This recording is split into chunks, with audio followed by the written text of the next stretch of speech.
we sort of live in this bubble of thinking we're quite secure and we've always got food on the shelves. But, that could easily burst if there was a crisis. What I find interesting is how food and farming is often quite sort of political or targeted or used in a certain way.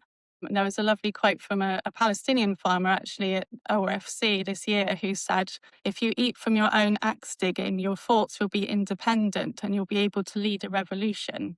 And I think that was just quite nice because it showed how food sovereignty and kind of being able to produce and eat your own food is such a key part to kind of freedom and independence. And actually, when you reflect on the UK situation, we don't actually have that here. And we sort of live in this bubble of thinking we're quite secure and we've always got food on the shelves. But, that could easily burst if there was a crisis. And obviously that will hit people who are poor, people who are already food insecure will be hit the hardest, both in the UK and in, other Middle Eastern countries. Lebanon, for example, I think 1.3 million people were already in a crisis phase of food insecurity before these more recent attacks and conflict has been happening. Iran's quite interesting because they had a big drive towards self-sufficiency. But despite that, I think half of the population were still food insecure.